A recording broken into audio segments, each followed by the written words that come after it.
Bíblia comigo no livro de 1 Coríntios, capítulo 13. Hoje eu vou pregar do versículo 6 ao 13, vou terminar o capítulo que eu iniciei na semana passada. E é importante nós lembrarmos que na semana passada a gente falou um pouco da importância do amor e também trabalhamos algumas qualidades desse amor. Aprendemos também que uma pessoa pode, inclusive, exercer dons e talentos, mas se não tiver amor, são ações sem valor.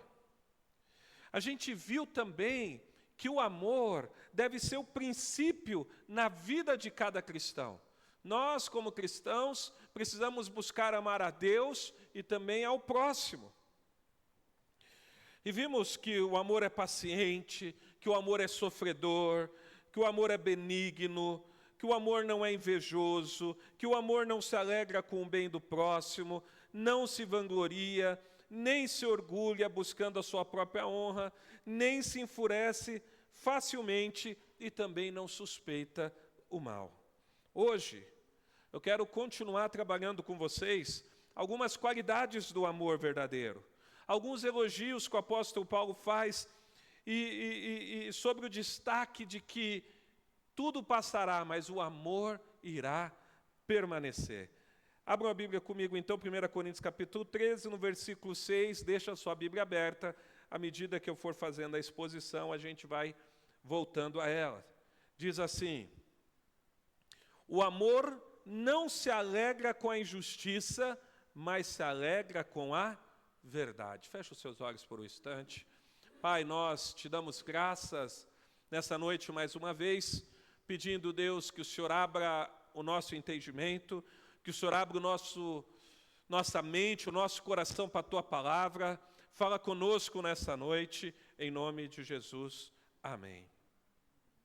Bom, o amor verdadeiro não é um amor que se alegra com a injustiça.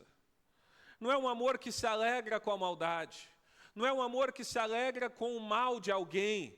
Quando alguém é injustiçado, mesmo que de repente essa pessoa ela seja o oposto daquilo que a gente considera correto.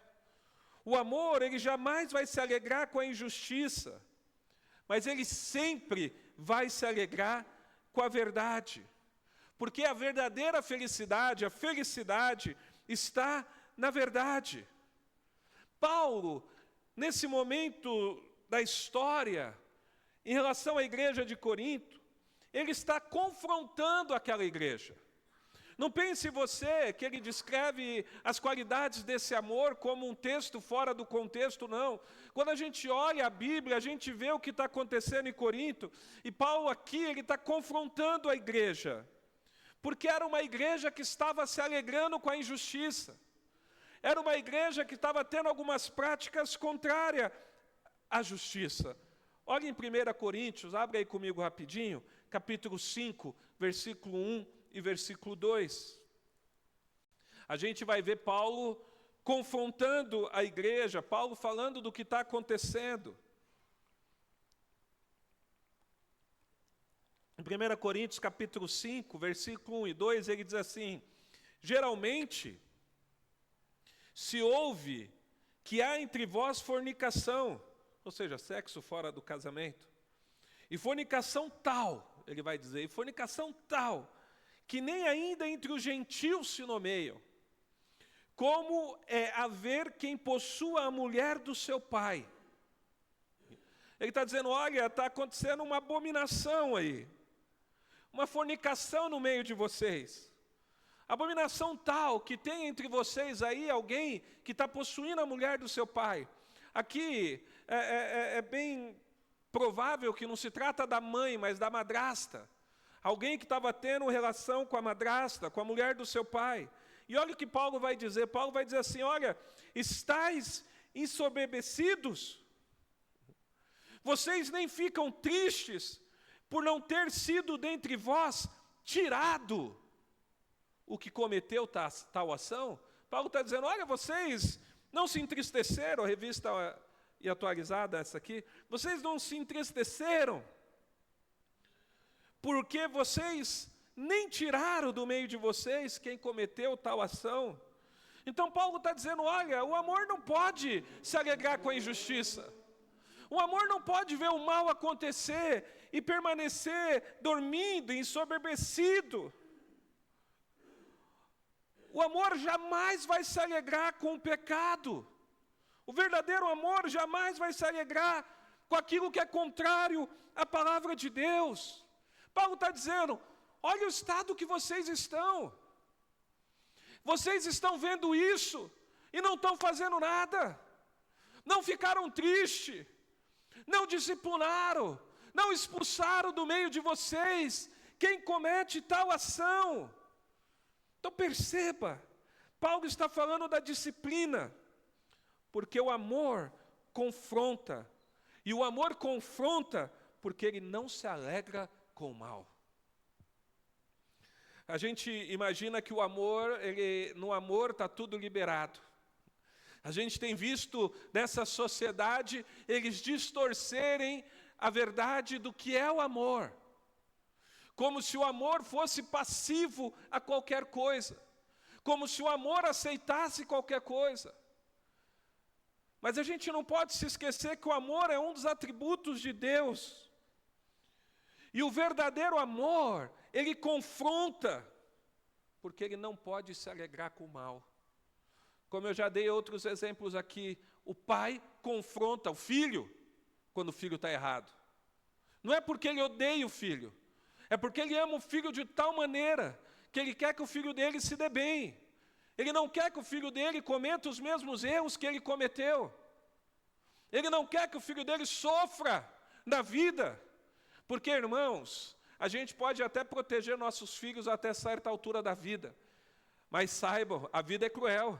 Quando a pessoa não aprende, quando a pessoa é cabeça dura, quando a pessoa vai contra os princípios, os valores corretos, quando ela chegar à vida adulta, não vai ter quem proteja ela. E o pai, quando está doutrinando o filho, ele deseja o melhor para o filho.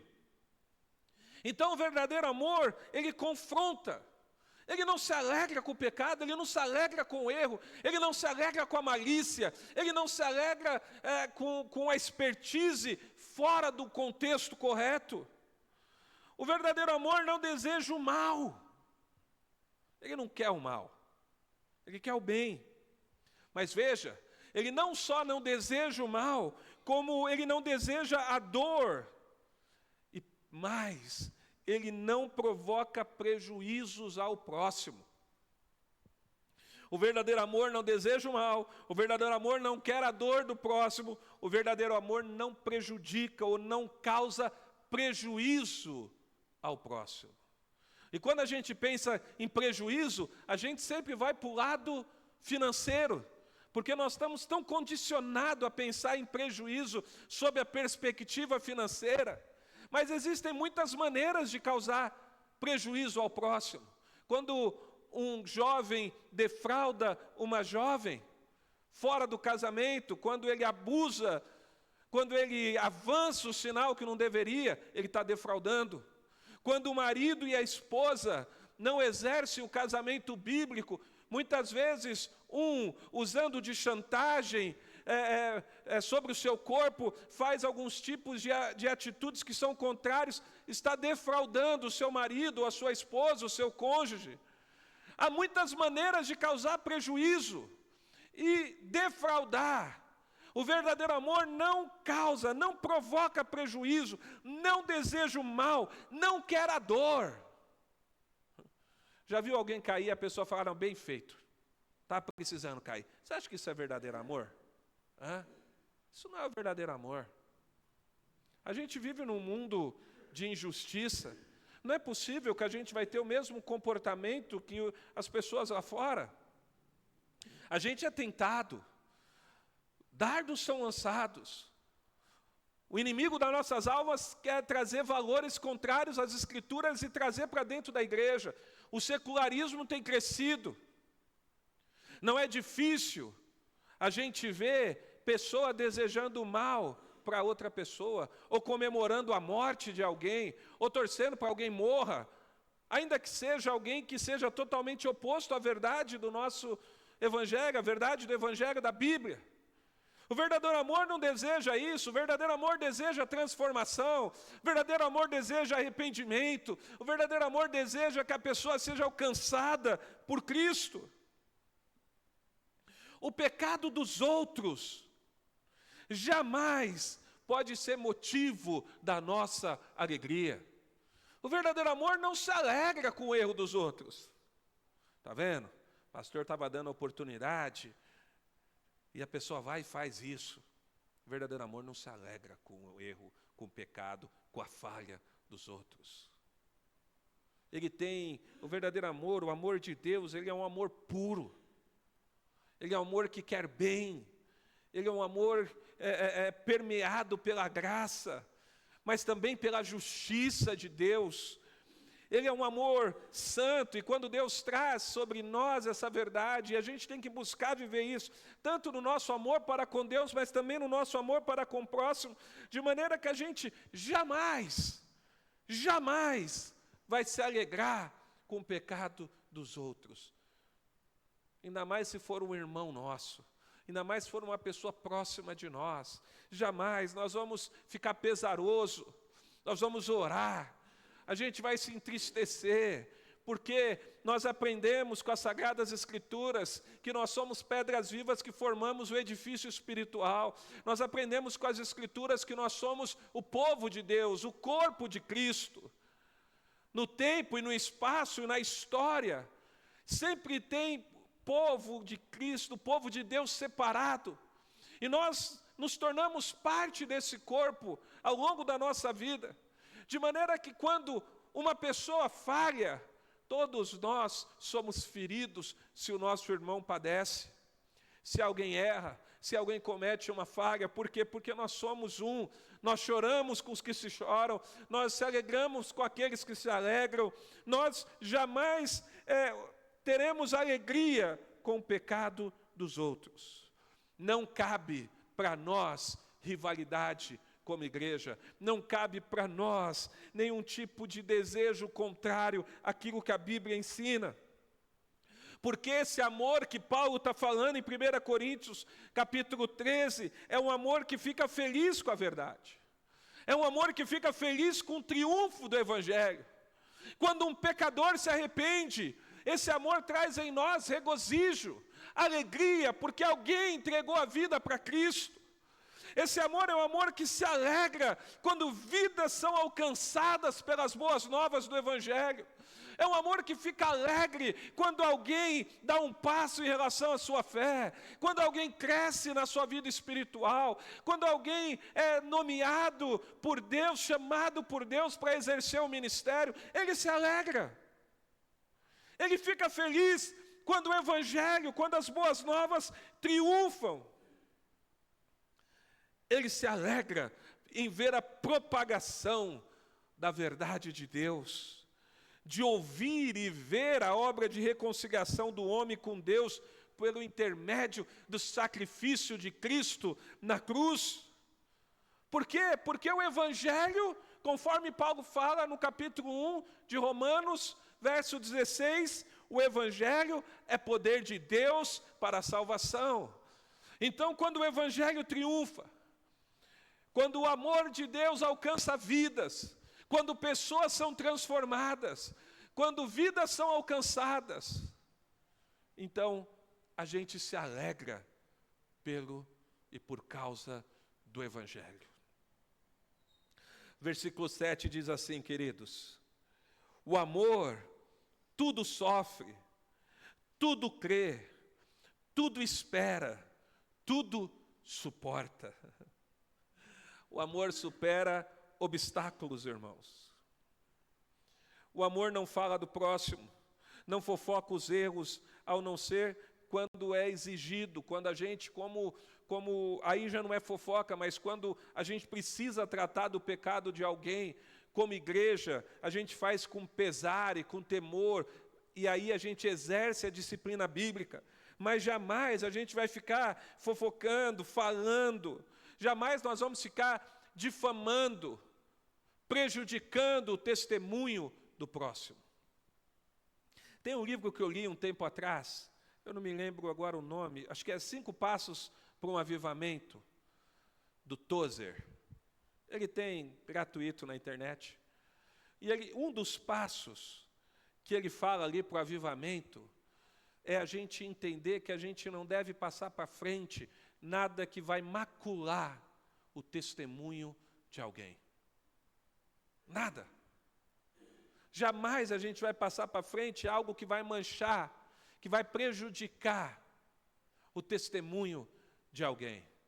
Isso é algo que nós precisamos exercer em nossas vidas. O amor, ele tudo sofre por causa dessa verdade. Ele supera as dificuldades que surgem na jornada da vida. O amor, ele sofre. E existem muitas situações, irmãos, que somente em amor a gente pode superar. O amor verdadeiro. Existem muitas situações que somente pelo amor a gente pode superar as barreiras e os obstáculos. Nós sempre pensamos nas pessoas de perto, mas amplia esse círculo. E quão deficiente nós somos em amar? E em quão deficiente nós somos em superar os obstáculos para amar as pessoas? Porque eu vou falar para vocês, é mais fácil a gente amar os de perto. Quem que não ama o amigo, o irmão, aquele que pensa igual? Quem que não ama a sua esposa, os seus filhos? Quem que não ama aquela pessoa que é querida? Mas a gente precisa ampliar e entender que o verdadeiro amor, ele sofre o prejuízo por causa do Evangelho. O verdadeiro amor se cala quando podia se defender, para que ele se sofra o prejuízo, mas o Evangelho continue a avançar. É o perder para ganhar. O Evangelho e o verdadeiro amor faz isso. A gente perde muitas vezes numa discussão. A gente se cala muitas vezes em algo que a gente poderia ter toda a razão para que o Evangelho avance, para que barreiras não sejam construídas, mas pontes para serem atravessadas por causa do Evangelho. O verdadeiro amor, irmãos, ele é capaz de pensar o bem de todos. Ele é capaz de pensar o bem, até que se prove ao contrário. Ele exerce o amor para com todos, pensando o bem de todos, jamais esperando o pior. Jamais. Jamais esperando que tal pessoa cometa um erro, ou jamais julgando como se a pessoa fosse errar. Ele procura pensar o bem de todos. E aí a gente precisa fazer um exercício. Pensa aí na sua mente pessoal. Você tem pensado o bem de todas as pessoas? Ou você espera o pior das pessoas? Ou você é os 2 pés atrás? Ou você é 1 pé atrás, pelo menos? Porque como cristãos, claro, a gente não está falando de ser bobo aqui. Manso como a pomba, prudente como a serpente. Mas a gente precisa pensar o bem, ser capaz de pensar o bem de todos. Pastor William foi meu mentor por muito tempo. E o pastor William, ele me ensinou isso. Ele sempre esperava o melhor das pessoas.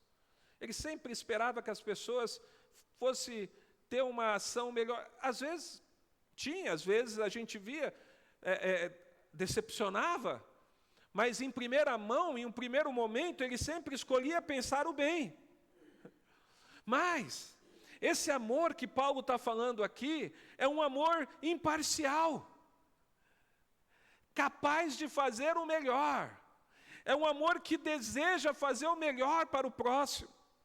É um amor imparcial. Meu Deus, é um amor que quer fazer sempre com excelência. Quem ama aqui? Ixi. Quem ama? Deixa eu ver. O amor, ele quer fazer o melhor. Ele quer servir mais. Ele quer servir melhor. Ele quer fazer o melhor para a pessoa. O amor julga bem. O amor espera o melhor. Ele sempre está esperando o melhor. O tempo é necessário para os frutos brotarem, mas ele deseja e espera o melhor. Claro, como eu disse, cada pessoa está num nível, né? Paulo vai dizer, quando eu era menino, falava como menino, andava como menino, mas agora que eu cresci, né? A gente vai ver na história da igreja, e vamos falar da nossa igreja aqui, no caso, pessoas em várias etapas da vida. Alguns já estão frutificando, outros ainda estão semeando, outros estão aprendendo, crescendo na vida cristã. Mas uma coisa que a gente precisa aprender é que o amor entre nós sempre vai esperar o melhor um dos outros e sempre vai ter paciência para esperar que aqueles que estão mais distantes na maturidade venham amadurecendo para produzir os bons frutos, corrigindo, ensinando, confrontando, mas firmes na verdade.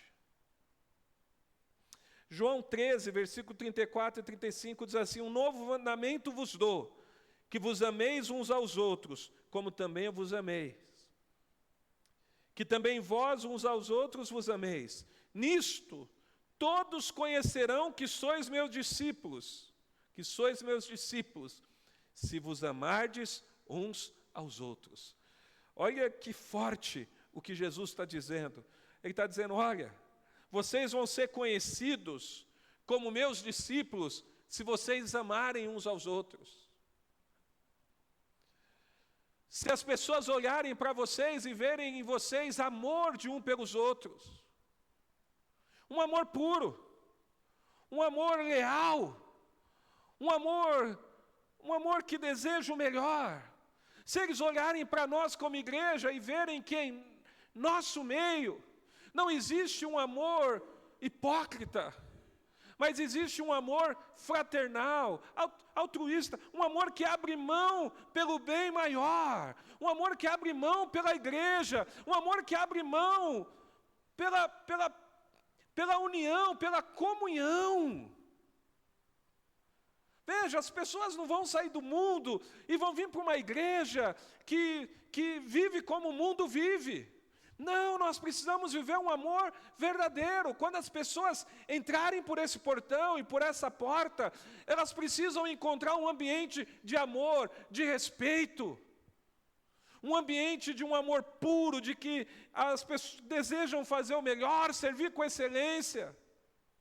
Precisam olhar para nós e ver que nós temos em nós o amor de Deus. E o amor é um amor que espera o melhor. É um amor que ama. É um amor que corrige. Porque se não corrige, não é amor. Pode ser qualquer outra coisa, mas não é amor. O verdadeiro amor, ele confronta, ele corrige. E aí, pelo amor, nós seremos reconhecidos como servos de Cristo. Versículo 8 ao 13. Olha aí comigo, por favor.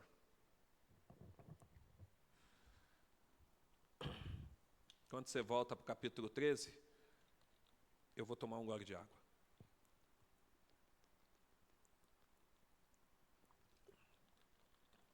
O amor jamais acaba. Havendo profecias, desaparecerão. Havendo línguas, cessarão. Havendo ciência, passará. Pois o nosso conhecimento é incompleto, e a nossa profecia é incompleta. Mas quando vier o que é completo, então o que é incompleto será aniquilado. Quando eu era menino, falava como menino, sentia como menino, pensava como menino. Quando cheguei a ser homem, desisti das coisas próprias de menino. Porque agora vemos como no espelho, de forma obscura. Depois veremos face a face. Agora, meu conhecimento é incompleto.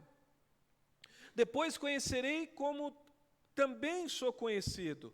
Agora, pois, permanecem a fé, a esperança e o amor. Esses três. Porém, o maior deles é o amor. Então é uma palavra dura, irmãos, porque, embora a palavra amor ela é muito utilizada, não é fácil amar. Não é fácil. A gente usa da palavra amor, mas não é fácil amar. E a gente precisa buscar no Senhor e aprender a amar mais. A Bíblia diz, amar a Deus sobre todas as coisas e ao próximo como a ti mesmo. A gente luta diariamente para amar a Deus sobre todas as coisas, porque o nosso coração vive querendo amar outras coisas. Você só não externa, mas está ali lutando. Seu coração quer amar a tua família, seu coração quer amar o trabalho, seu coração quer amar o mundo, seu coração quer amar as coisas mais do que a Deus, quase que o tempo todo. E amar ao próximo também não é fácil. Às vezes a gente precisa exercer esse amor com tolerância, porque o amor permanecerá quando tudo passar. O amor ele vai estar presente na eternidade. Como eu disse no início da pregação, o amor ele é um atributo de Deus. Faz parte de quem Deus é. Não é um amor como o mundo fala, é um amor santo, porque a santidade permeia todos os atributos de Deus. É um amor justo, mas é um amor que vai estar presente na eternidade. Então é importante que a gente busque no Senhor exercer o amor verdadeiro. Os dons servem para edificar a igreja na terra, mas tem um tempo definido. Quando a igreja for tirada daqui, se encerram os dons, mas o amor permanecerá para onde nós iremos. Por isso que Paulo fala que tudo passará. Ele diz, olha, hoje eu não conheço, nós não conhecemos como um todo, mas ele diz, haverá um dia que conheceremos de forma mais completa. É isso que está dizendo o versículo 9, ele diz, pois nosso conhecimento é incompleto, a nossa profecia é incompleta, mas quando vier o que é completo, então o que é incompleto será aniquilado. Irmãos, nós não conhecemos como somos conhecidos, mas nós vamos ter uma entrada para a eternidade de algo muito maior, muito mais poderoso, muito mais grandioso do que aquilo que a gente tem vivido. Nós vamos conhecer como nós somos conhecidos, é algo estrondoso, poderoso, magnífico. No versículo 10, o termo grego traz o contexto aqui de fim, cumprimento, completa maturidade. Ao longo dessa jornada cristã, nós ainda não somos maduros como deveríamos ser. O nosso conhecimento, quando chegar a hora, será completo. Nós teremos uma outra maturidade. Nós seremos mais maduros. Irmãos, sinceridade, não é fácil lidar com uma pessoa madura. Com uma pessoa bem resolvida emocionalmente, não é mais fácil, irmãos. É difícil você lidar com milindre. O que é milindre? Sabe, pessoa que você tem que ficar pisando na casca do ovo para não se ofender. Tem que tomar cuidado com a palavra que você usa, porque senão qualquer coisa ofende. Tem gente que é melindrosa. Tem gente que não tem maturidade, que se ofende por qualquer coisa. Qualquer coisa se afasta. Isso é milindre, é falta de maturidade, é meninice. Se a gente tem um problema, o que a gente tem que fazer com o problema, irmãos? Resolver. Isso é maturidade. Menino e menina, falo menina aqui, mas é no genérico, tá? Menina e menina. Ele reclama, fala pelos cotovelos, mas não faz nada, só fala. Maturidade procura solução, procura resolver, procura dar um ponto final. E na vida cristã, às vezes a gente está aquém de uma maturidade, mas vai chegar a hora. Nessa vida nós vamos crescendo na maturidade, mas vai chegar uma hora que nós vamos ter uma maturidade diferente. Até porque a gente vai ter que ter uma maturidade que nós não temos nesse tempo para poder entender muitas coisas que a gente ainda não tem capacidade de compreender. Como que a gente pode pensar, por exemplo, que no céu, na eternidade, Deus vai enxugar dos nossos olhos toda lágrima, e aí você parar e pensar que de repente um filho seu não vai estar lá, porque rejeitou a verdade. Parar para pensar que de repente a tua mãe, teu pai, alguém muito querido por você, não quis o evangelho. A gente vai ter que ter uma maturidade, um senso de justiça diferente para não chorar. E alguns dizem, não, lá no céu não vai ter memória. Talvez essa seja a resposta mais fácil para a pessoa dar para fugir de uma discussão teológica, e não é meu propósito aqui. Mas só que quando a gente olha, falando sobre a parábola do rico e de Lázaro, a gente vê que Lázaro tinha memória dos irmãos deles que não estavam ouvindo o profeta. Aí você fala, mas isso é uma parábola. Quando a gente olha o livro de Apocalipse, a gente vê as almas debaixo do trono de Deus, clamando por justiça, as almas dos mártires, aqueles que morreram por causa da fé, pedindo para Deus enviar justiça. Leia Apocalipse lá, ou seja, havia consciência, lembrança do que havia acontecido e que tinham morrido por causa da fé. Se essa lembrança é completa ou não, é outras questões, mas biblicamente a gente tem base para dizer que haverá lembranças. Então nós vamos ter que ter um senso de justiça, um senso de maturidade muito maior. Aí Paulo vai falar de diferentes estágios da vida cristã. Versículo 11, ele diz, quando eu era menino, falava como menino, sentia como menino, pensava como menino. Quando cheguei a ser homem, desisti das coisas próprias de menino. Veja que ele está falando, olha, quando eu era menino, eu falava como menino. Ele vai falar de diferentes estágios de crescimento. E a gente precisa olhar nessa perspectiva para a nossa vida cristã. A gente não pode permanecer como menino na vida cristã. Nós precisamos desenvolver a nossa vida cristã. Se a gente fica nos rudimentos iniciais, se a gente não cresce como cristão, a gente se torna um cristão débil, um cristão falho. Nós precisamos desenvolver. Jonathan Edwards vai dizer assim, que se a gente não desenvolve a nossa vida cristã, a gente é um cristão débil. A gente precisa crescer no conhecimento e na graça do Senhor, a gente precisa nos desenvolver como cristãos, nós precisamos deixar as coisas de meninos para trás. É como uma criança desenvolvendo. Eu vejo a Melissa. A Melissa, quando nasceu, nem se mexia para um lado ou para o outro.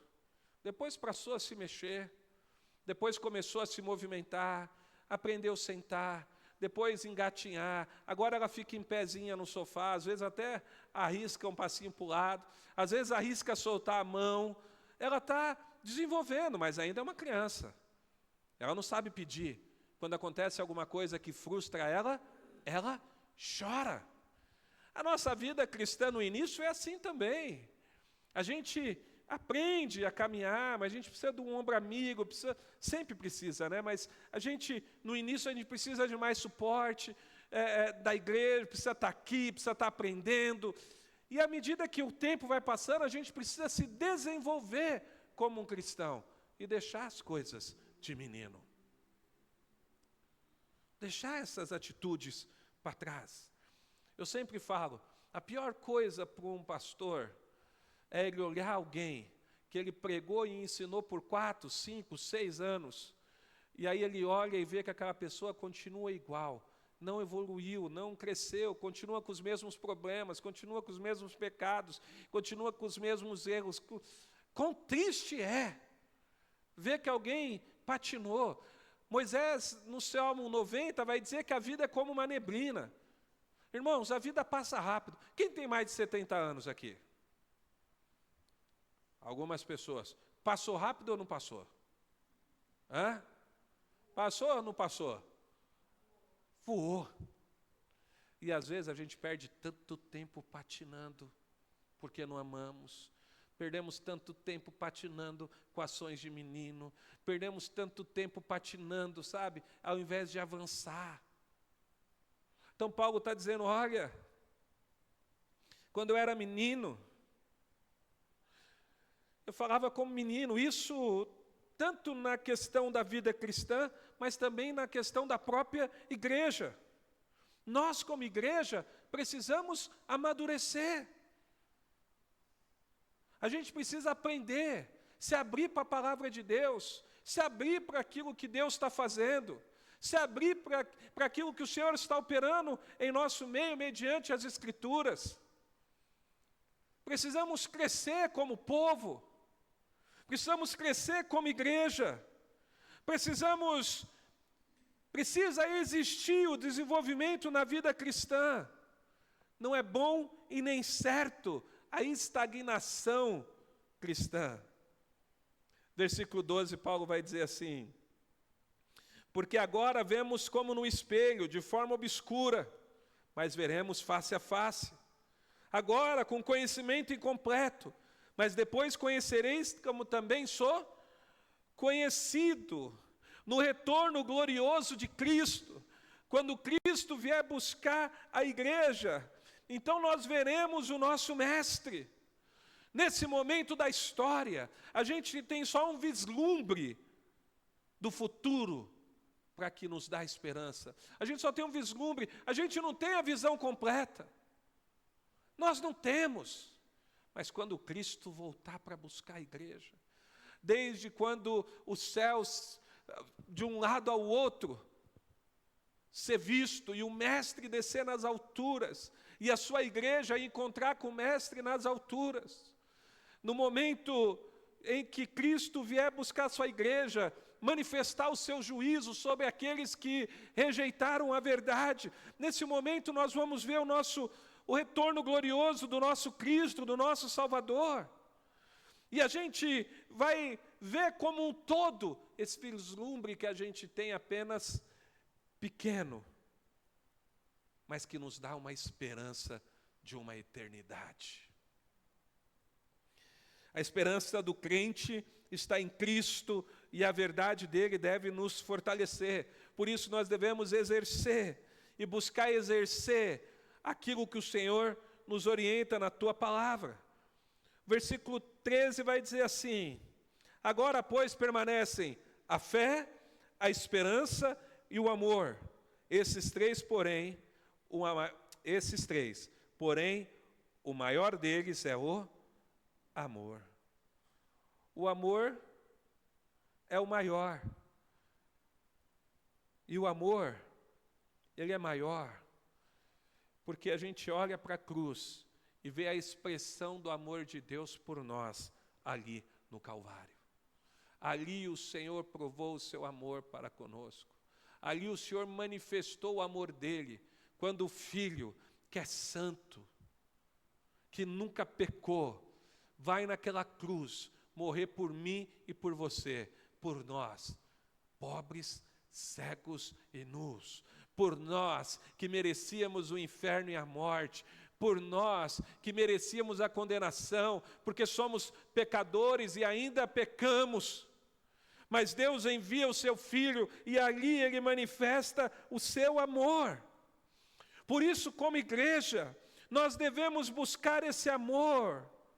E nós temos, no exemplo do amor de Deus, pelo menos as características e aquilo que está registrado na Bíblia como objetivo, como foco, para procurar viver um amor mais fraternal e verdadeiro possível.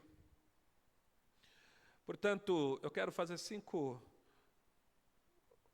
duas afirmações e quero ler 2 versículos com vocês. Primeiro, o amor de Deus esse amor que não suspeita o mal, esse amor puro, esse amor verdadeiro, deve ser um princípio que rege os nossos relacionamentos. O nosso relacionamento com Deus, mas o nosso relacionamento com a nossa família, mas também com os irmãos, com o próximo. A gente deve buscar ter esse amor de Deus como princípio da nossa prática cristã. Nós não podemos esquecer que Deus é amor, e que o amor dele é santo e é justo. E como cristãos, nós devemos buscar amar uns aos outros. Eu estou falando para você amar aquele irmãozinho chato mesmo. Porque tem, irmãos. Tem ou não tem? Aquele que às vezes você tem vontade de pegar no pescoço. Acorda!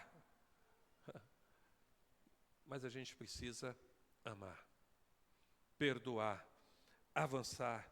1 João 4,8 diz assim: aquele que não ama, não conhece a Deus, porque Deus é amor. E João 13, versículo 34 e 35, 34, que diz: nisto todos conhecerão que sois meus discípulos, se vos amardes uns aos outros. Então, Deus provou o amor dele para conosco na cruz do Calvário. E a pergunta que você tem que fazer para você é: você tem amado como a Bíblia ensina o que é o amor? Porque o amor não é como o mundo ensina, mas como a Bíblia define. Quem define o amor não é o mundo. Quem define o amor é a Bíblia, é Deus, é a verdade. O mundo pode falar o que quiser do amor. O que define o amor é a Bíblia. E esse é o amor que está definido nas Escrituras. Um amor que confronta, mas um amor que não suspeita o mal. Um amor que tudo sofre, que tudo crê, que tudo espera. Um amor que não se alegra com a injustiça. O amor do mundo se alegra com a injustiça, se alegra com o mal daquele que pensa diferente, mas o amor bíblico não se alegra com a injustiça, se alegra com a verdade. E você fala: pastor, é difícil se alegrar com a injustiça, eu amo. Quer um exemplo, irmãos? Na política. Nós temos dois lados na política hoje. Um lado torce para o mal do outro. Os dois extremos estão errados, porque o verdadeiro amor não deseja o mal, não suspeita do mal.